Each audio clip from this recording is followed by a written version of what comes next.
Film arahan David Mackenzie ini menceritakan bagaimana kehidupan manusia menjadi benar-benar terganggu karena sebuah wabah penyakit yang terus berdatangan tak henti-henti. Film ini diperankan dua karakter utama yaitu Eva Green dan Ewan McGregor. Sebelum masuk ke dalam pembahasan isi ceritanya, tak bosan-bosan saya mau mengingatkan kalau ini adalah konten full spoiler. Jadi untuk kalian yang memang belum menonton filmnya, alangkah lebih baik untuk menyudahi tontonan ini. Atau mungkin kalian bisa skip ke beberapa menit akhir di mana saya membahas film ini melalui sudut pandang saya pribadi. Jadi langsung saja kita masuk ke dalam isi ceritanya.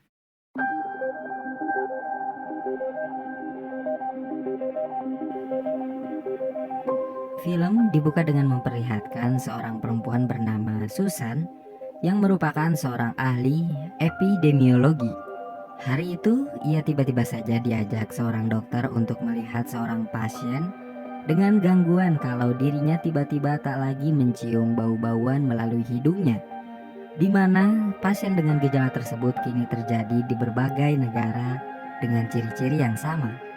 Pada awalnya, sang pasien merasakan kesedihan yang teramat dalam sebelum akhirnya hidungnya tak lagi bisa mencium bau-bauan. Tak ada kontak apapun sebelumnya dari orang-orang yang terkena gangguan penciuman itu.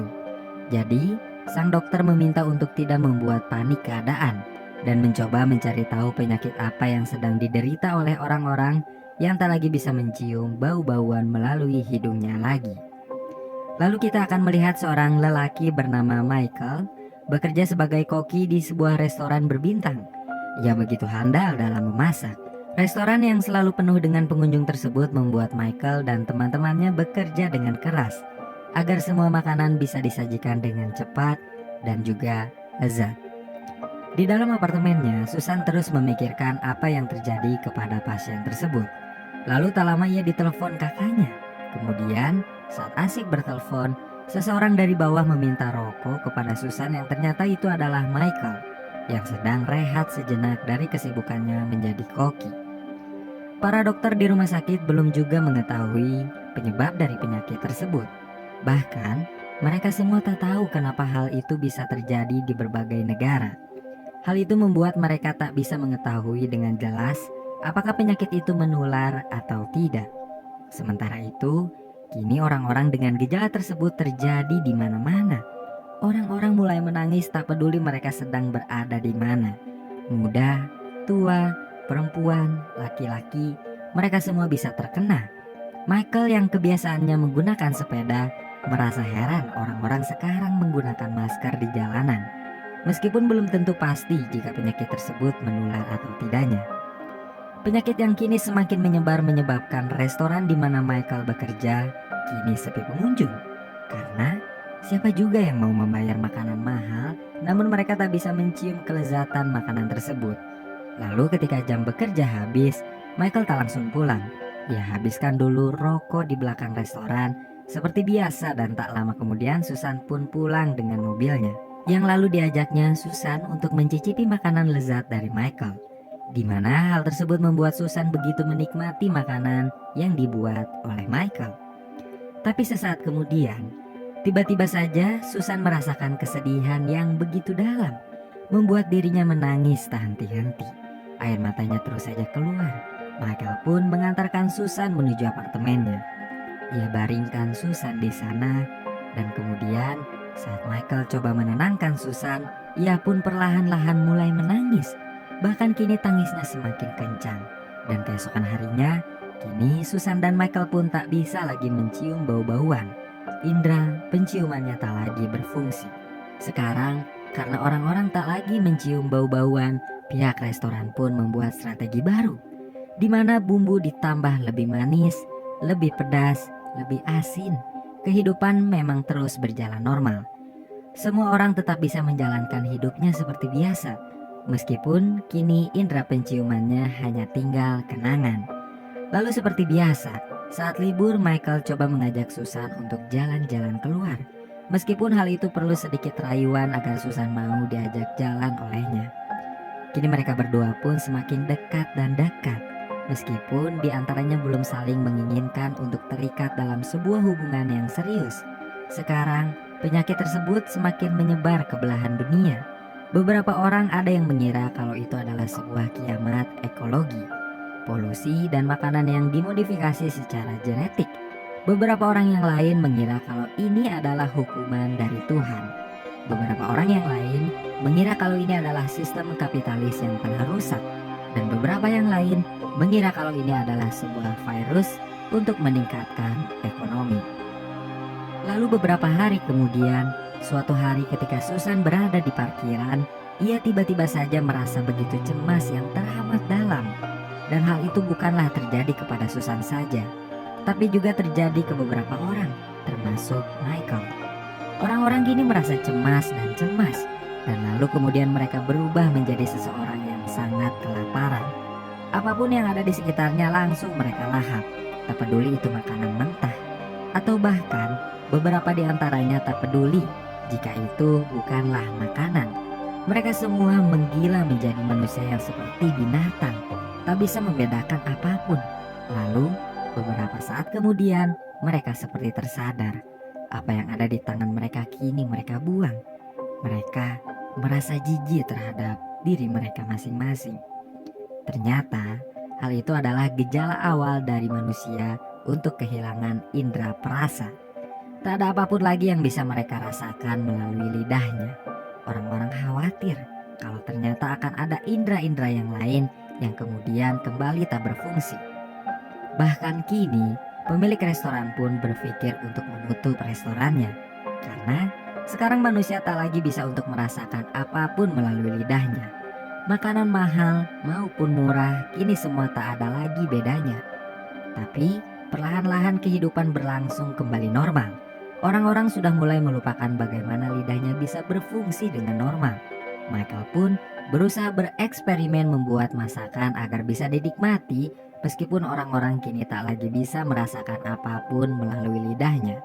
Dan untung saja hal tersebut ternyata membuahkan hasil, di mana restoran mereka mendapatkan review positif dari seorang jurnalis makanan. Kini Michael dan Susan benar-benar bisa saling menemukan dan merasakan bagaimana mereka akhirnya saling jatuh cinta. Meskipun sebelumnya mereka berdua memiliki masa lalu yang sangat menyedihkan, di mana Michael yang memang kehilangan kekasihnya karena meninggal dunia, dan juga Susan yang ditinggal kekasihnya karena dirinya tak bisa untuk hamil karena ada suatu penyakit di dalam rahimnya. Mereka berbagi rahasia itu, di mana hal tersebut membuat mereka berdua semakin bisa untuk menerima satu sama lain. Sampai suatu hari, Susan dan teman-teman kerjanya mendapat panggilan video call dari seorang dokter dari Jepang, bahwa di sana orang-orang kini mulai kembali memiliki gejala yang aneh, di mana mereka semua seperti mendadak merasakan kemarahan yang begitu dalam, sebelum akhirnya mereka tak lagi bisa mendengar apapun melalui telinganya. Sekarang, sang dokter pun tahu dunia akan mulai panik dan berubah. Dan benar saja, dunia kini sudah mulai kehilangan arah. Kerusuhan terjadi di mana-mana, indera perasa, penciuman, dan pendengaran kini sudah tak bisa lagi dirasakan oleh mereka semua. Semua menghilang dan tinggal kenangan. Bahkan kini seluruh restoran ditutup oleh pemerintah, digantikan untuk membuat makanan yang sudah ditentukan menunya oleh pemerintah, di mana makanan tersebut akan diberikan untuk orang-orang yang terinfeksi gangguan pendengaran. Karena orang-orang yang sudah terinfeksi kini tak boleh untuk keluar rumah. Jadi pemerintah pun bersikap dengan benar untuk memberi kebutuhan pokok setiap orang agar terus hidup. Bahkan apartemen Susan kini sudah diisolasi karena terdapat salah satu penghuninya terinfeksi. Dan Michael pun menawarkan diri untuk Susan tinggal di rumahnya. Lalu sesaat setelah mereka berdua sampai di rumah Michael, tiba-tiba saja Michael berbicara sesuatu yang sangat menyakitkan hati Susan. Dan semakin lama, Michael pun semakin memarahi Susan dan mengamuk. Ia banting semua benda yang ada di rumahnya. Ia pecahkan apapun yang ada di hadapannya. Jelas saja hal itu membuat Susan takut, lalu memutuskan untuk pergi dari rumah Michael. Di jalan, keadaan sudah sangat tak terkendali. Orang-orang mengamuk di jalanan, membanting apapun yang ada di hadapannya. Bahkan binatang peliharaan seperti kuda pun bisa dengan bebas berjalan di tengah kota. Setelah amukan mereda di rumahnya, Michael tiba-tiba saja tak bisa mendengar apapun. Dunia seperti tiba-tiba saja hening. Perlahan ia keluar rumah, namun petugas langsung menyuruhnya untuk tinggal di dalam rumah. Michael pun benar-benar kebingungan atas apa yang terjadi. Makanan yang diberikan petugas sama sekali tak membuatnya selera. Sedangkan Susan yang kini berada di kantornya, tiba-tiba saja menerima telepon dan permohonan maaf dari Michael. Tapi jelas ia sama sekali tak akan memaafkan Michael. Apa yang dibilang oleh Michael sangat menyakitkan hatinya. Bahkan, kini Susan marah dan membanting apapun yang ada di hadapannya, meskipun tak lagi bisa mendengar. Michael terus saja berbicara melalui teleponnya untuk meminta maaf kepada Susan. Sesaat setelah Susan mulai bisa mengendalikan dirinya, di kantor keadaannya pun sudah sangat kacau. Bahkan sang dokter kini memaki-maki dirinya meskipun hal tersebut tak bisa Susan dengar. Dan Michael yang tak lagi bisa untuk terus berdiam diri memutuskan untuk keluar rumah dan menuju restoran tempat kerjanya. Di sana keadaan pun memang sudah sangat berantakan. Kini orang-orang sudah tak bisa lagi mendengar apapun. Sekarang orang-orang berbicara melalui tulisan yang mereka catat di buku. Tapi pelan-pelan kini orang-orang mulai melanjutkan hidupnya. Meskipun dunia sudah tak lagi terdengar apapun olehnya. Untuk sebagian orang yang mencintai keheningan, mungkin inilah yang mereka harapkan. Tapi untuk sebagian yang lain, keheningan ini sangatlah menyiksa dirinya. Orang-orang datang ke acara musik ini tak lagi tahu apa yang harus mereka lakukan selain mendekatkan telinga mereka ke speaker dan merasakan dentuman-dentuman kecil di sana. Di negara lain, orang-orang sudah menyiapkan dirinya untuk kemungkinan terburuk di mana indera penglihatan akan menyusul juga hilang. Mereka kini fokus untuk hal-hal penting di hidup mereka, melakukan sesuatu yang takut mereka lakukan sebelumnya. Michael tak lagi bisa bertemu dengan Susan. Hal itu menambah dirinya semakin sedih dan sedih. Lalu suatu pagi saat orang-orang terbangun dari tidurnya, saat mereka mulai melakukan aktivitasnya, tiba-tiba saja orang-orang merasa bahagia, merasakan rasa bersyukur karena masih bisa terus untuk melanjutkan kehidupannya. Mereka tiba-tiba memiliki perasaan yang sangat lembut, di mana hal tersebut membuat orang-orang saling memaafkan dan mengasihi, termasuk Susan dan Michael yang kini saling mencari satu sama lain. Susan tak bisa menemukan Michael di tempat kerjanya, begitupun Michael yang tak bisa menemukan Susan di apartemennya. Lalu kemudian Michael melihat Susan di bawah dan langsung menyusulnya, tapi Susan sudah pergi dengan mobilnya. Lalu sesaat kemudian Susan kembali dan turun dari mobil. Perlahan-lahan mereka berdua saling mendekat dan mendekat dengan air mata dan senyuman yang tak lagi bisa tertahan. Namun semakin dekat mereka, semakin buram penglihatan mereka berdua dan akhirnya kini sesaat setelah mereka bersama, dunia tiba-tiba saja gelap. Penglihatan mereka kini sudah tak lagi berfungsi, tapi mereka masih bisa merasakan sentuhan. Mereka masih merasakan cinta.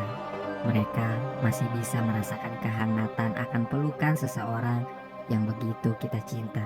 Meskipun tak ada lagi yang bisa mereka lihat.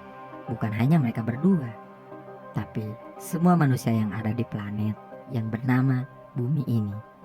Lalu film pun selesai. Film yang dirilis pada tahun 2011 di Turki ini memanglah sangat mengharukan dan juga mengerikan. Membuat kita sebagai penonton berandai-andai bagaimana jadinya jika hal tersebut kita alami secara nyata di kehidupan kita sekarang. Tentu saja, tak ada siapapun manusia yang bisa dengan mudah untuk menerima. Tapi bagaimanapun, kehidupan akan terus berjalan. Pada awalnya film ini memang bukanlah film yang menjanjikan untuk ditonton. Namun masuk pertengahan film kita sebagai penonton akan tersadar bagaimana bagusnya film Perfect Sense ini. Meskipun beberapa hal ada yang rasanya tak terlalu penting untuk dimasukkan, atau bahkan mungkin untuk sebagian orang hal tersebut menghancurkan pandangan baik terhadap film ini. Sebagai contoh, adegan-adegan vulgar yang sering bermunculan di sepanjang film ini sangatlah tidak mendukung isi ceritanya. Mungkin karena hal tersebutlah film ini tidak terlalu terdengar saat tahun perilisannya. Padahal jika ingin dibandingkan, Mungkin film ini layak untuk disandingkan dengan film World War Z. Meskipun film Perfect Sense ini tak seperti film-film bencana kebanyakan yang menggambarkan bagaimana kekeosan di penjuru dunia. Tapi dengan cara sederhananya, David Mackenzie berhasil membuat film ini secara utuh menjadi tontonan yang sangat menghibur. Kredit lebih rasanya perlu diberikan kepada Eva Green, yang berhasil membuat sosok karakter Susan menjadi terasa lebih hidup. Meskipun ini baru pertama kalinya untuk saya pribadi melihat Eva Green berperan sebagai protagonis. Selain itu, musik scoring arahan Max Richter yang mendominasi film ini berhasil membuat suguhan musik yang menyentuh dan tak terdengar berlebihan.